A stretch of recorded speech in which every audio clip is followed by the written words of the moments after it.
Hi, my name is Hallie, and today I will be reading Daisy, the Nice Dragon, written by Hallie Christensen. That's me. Illustrated by Crystal Baldwin.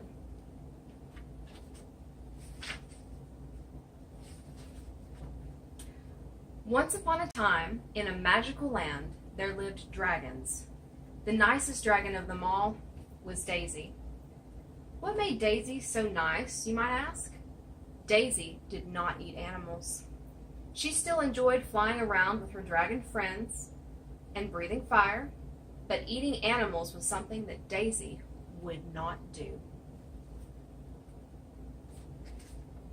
Every day, Daisy's friends would go to the nearest village for food, but Daisy would never eat what her friends ate. Instead, she ate grass, leaves, and other plants that grew in the forest. "What is wrong with you?" her dragon friends would ask. "Why won't you eat animals like the rest of us? They are so easy to catch." The other dragons made fun of Daisy, but she knew they would laugh at her more if they knew what Daisy really wanted. Daisy loved clothes, but dragons did not wear clothes. Only people did. Daisy had pink and green shiny scales and sparkly purple hair. She was a very pretty dragon, but she longed for a dress to match her scales. When Daisy went to the village, she would admire the village people's clothes, especially the dresses. "Oh, I wish I had a dress," said Daisy. "A dress that will twirl in the breeze with puffy sleeves and a bow in the back." Daisy longed for a dress. She hoped that the people would talk to her about making a dress. They were all too frightened. Every time she would try to talk to them, they ran away. Daisy tried to make her own dress, but she did not know where to begin. She had no needle or thread or fabric. She wasn't sure how to measure herself. Also, people did not have tails, and Daisy had a long green tail. How could she make a dress that fit her tail? She became very discouraged. "I will never have a dress that twirls in the breeze with puffy sleeves and a bow in the back," sighed Daisy.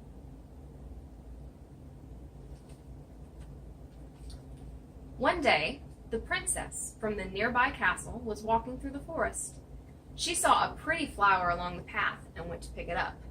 She did not see that a large green snake was sleeping beside the flower, and as she walked over to pick it up, she stepped on the snake's tail.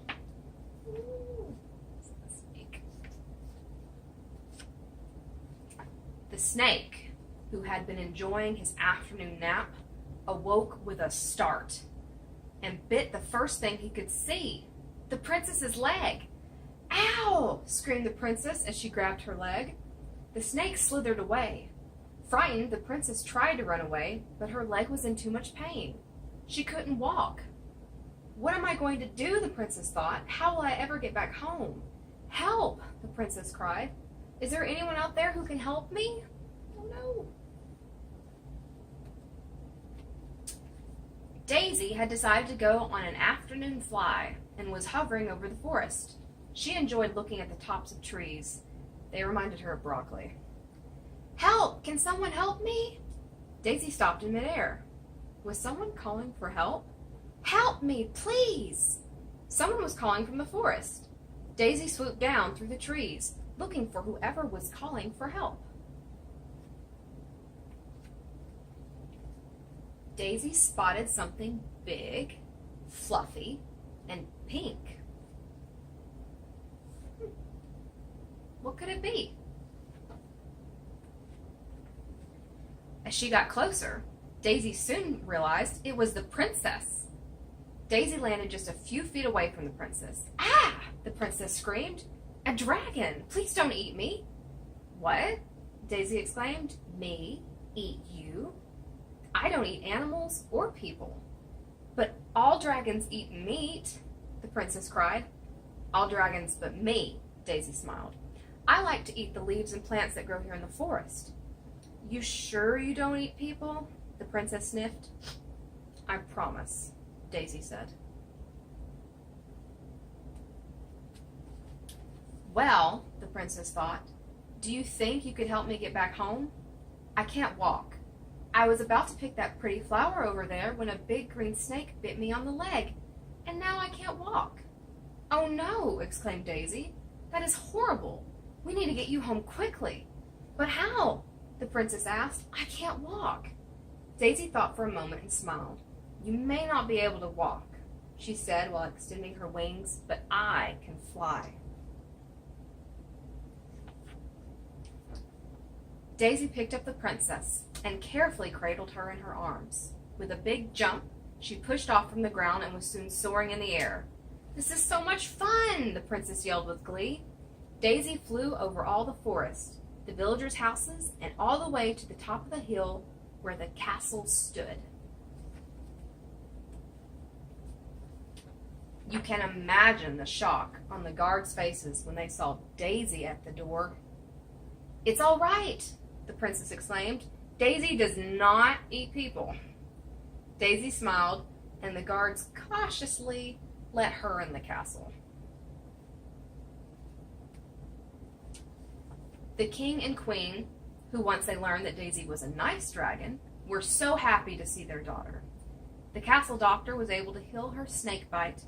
"How can we ever thank you for saving our little girl?" the king and queen asked Daisy.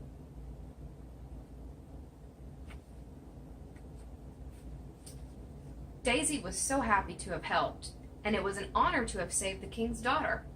As Daisy looked around the beautiful castle, her eyes fell on a huge mirror that reflected her shiny pink and green scales and sparkly purple hair. A thought occurred to Daisy.